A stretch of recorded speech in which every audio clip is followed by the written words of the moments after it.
Global News Network. Troubled water.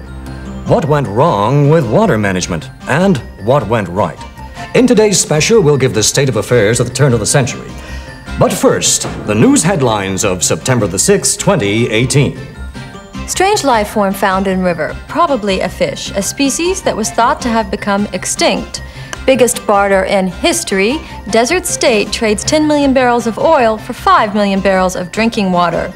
And while megatainer rams 16th century tower, the last ferry line on Great Lakes is forced to close down due to critically low water level. There's been a shootout in the bay. These surfers defend their rights against river transport. Reservoir construction prompts water war between neighboring states. Farmers sue water board as barley fields turn to salt flats. International community denies citrus growing to arid countries. Satellite reports confirm that iceberg has been hijacked during transport. Hydro court passes a life sentence on to a man who washed his car. Last migrating birds leave European wetlands, but do they have a place to go? And now for a brief look at the weather. More of the same, I'm afraid. Today again will have its share of acid rain. And now for today's special, troubled water.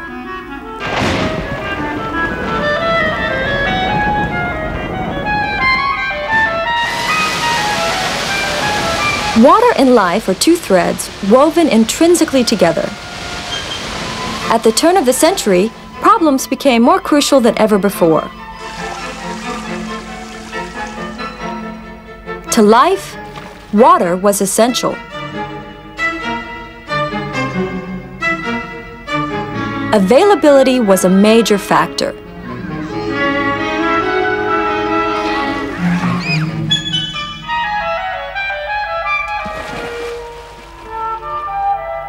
Availability. To have the right amount of water, of the right quality, at the right place, at the right time.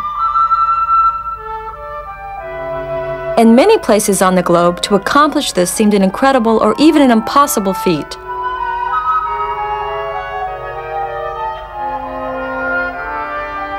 Water, water everywhere, and not a drop to drink. A fact of life for a major part of the world. Then again, there were parts of the world where it looked like they had the problems licked. Take the Netherlands, most of it below sea level. It took them generations to set up a civilization behind dikes, supported by windmills, by pumps and canals, protected by inventive contraptions. If there was one thing the Dutch could handle, it was water.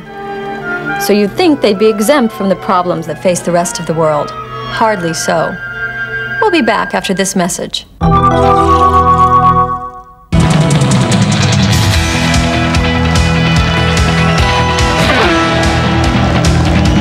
Hold it! Do you trust your water? Would you trust it if you knew where it came from? If you knew what it's been through? Well, sure you can trust it if it's Arctic, Arctic. Buy yours now while you still can, because you know the poles won't last forever.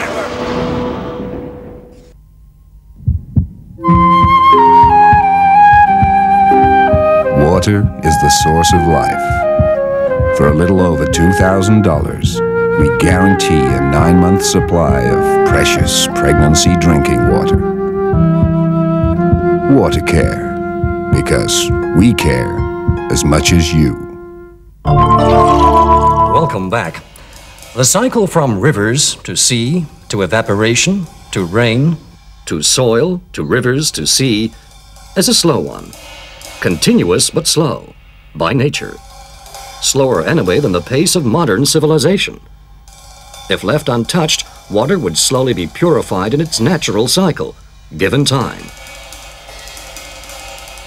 But time being money, it was always lacking. And man's cycles went quite a bit faster. His needs, after all, were so much more demanding. So the slow water cycle was given a spin. Pumped up, filtered, purified, oxygen-enriched, and distributed. Precious drinking water. Its quality watched more closely than many other foodstuffs.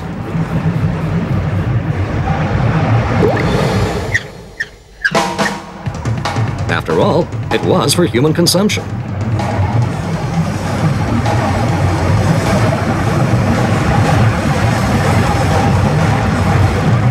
And that's how, more than often, all the effort and expense rapidly went down the drain. Within the Netherlands, subsurface water basins were protected areas with strict regulations to prevent any contamination. Lessons taught by a careless past, when many such water basins were rendered worthless. The need for drinking water in this country was far greater than those subsurface reserves could supply. Another source had to be tapped, surface water.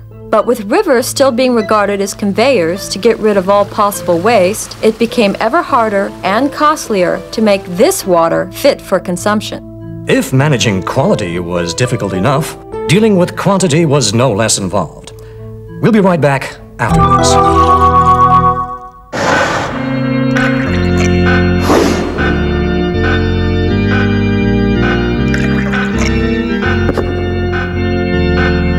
Face it, there will be a time when there won't be enough to go round.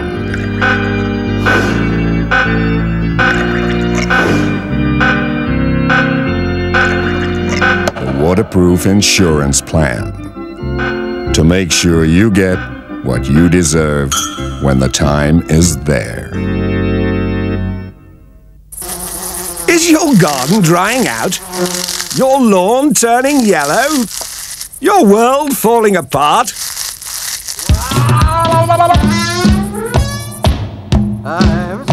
Rent one of our original rainmakers. We only use the best tribes.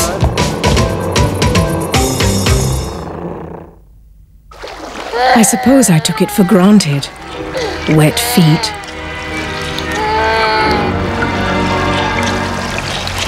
It seemed normal to me. It was like that for as long as I could remember.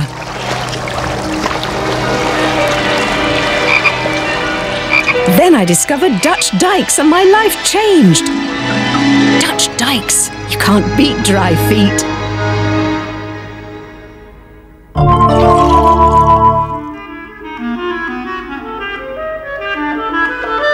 Dealing with quantity.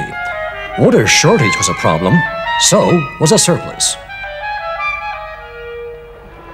In the Netherlands, no efforts were spared to keep the water out.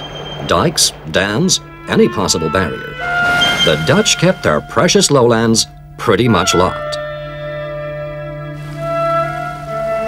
And if it happened to enter any other way, no efforts were spared to get rid of it as quickly as possible. Extensive drainage systems had been set up.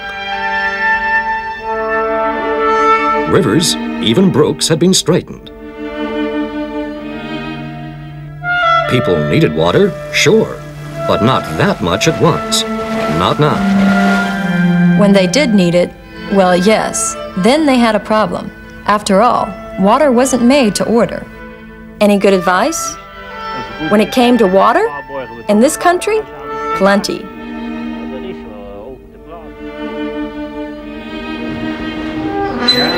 Then something is wrong with our... You could, for instance, build buffer areas to store a surplus for when you did need it. By letting nature run its course at its own pace, by giving rivers back their natural curves, potential wastelands might possibly have been brought back to life. By using surface water, depletion of underground resources and consequent salination could have been halted.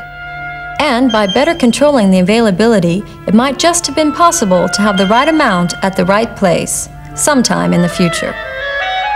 Having it in the right amount was one thing. Who got to use it is another.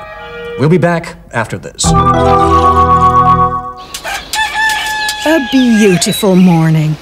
Harvest time. All safe vegetables are the only ones grown in a closed water system. No soil, no pollutants, all safe. When it comes to vegetables, it's better to be all safe than sorry.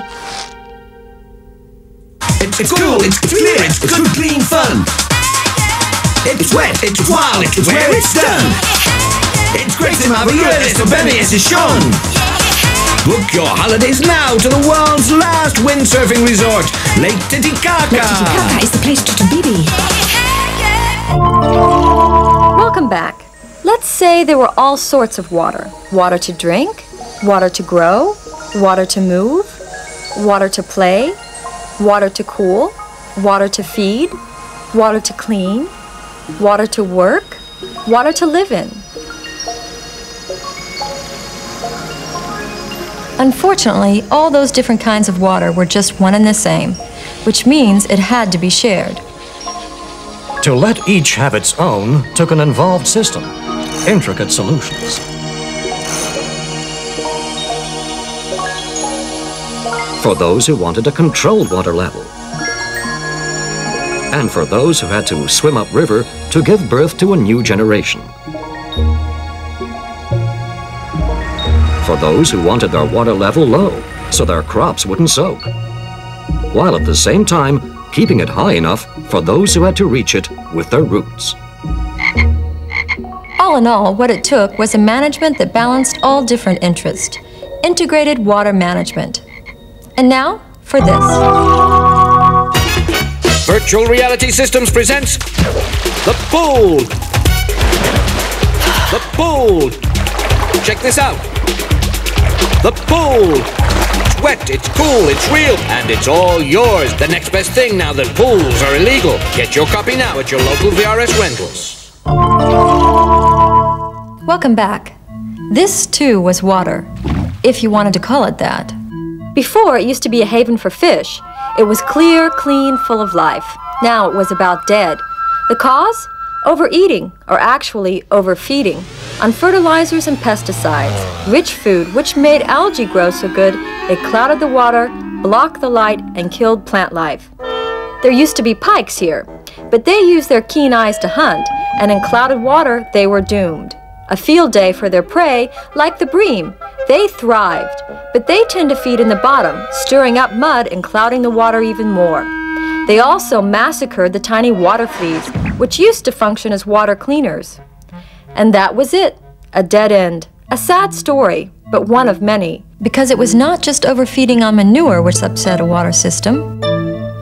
There were many more external influences: polluted air, acid rain, toxic waste, which proved that integrated water management was merely a beginning to tackle the problems. Managing water, after all, wasn't limited to bottom, banks, and surface. What was needed was integrated environmental management.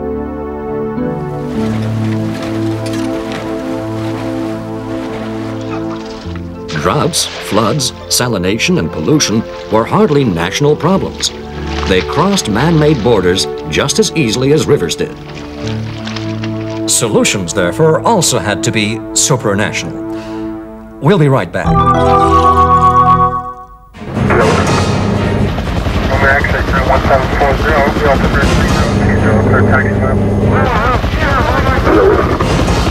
We're all aware what's happening.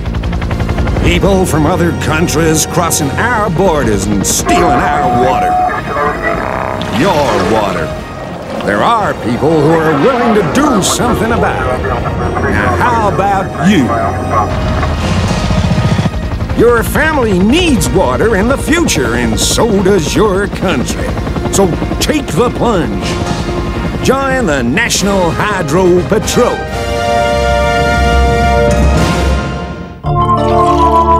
It became clear that water management would take pooling intelligence on local, national, and on international levels.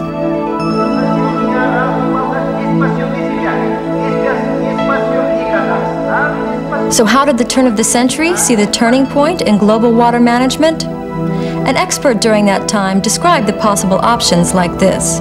The challenges facing the world's water manager today are critical. The 21st century is tomorrow.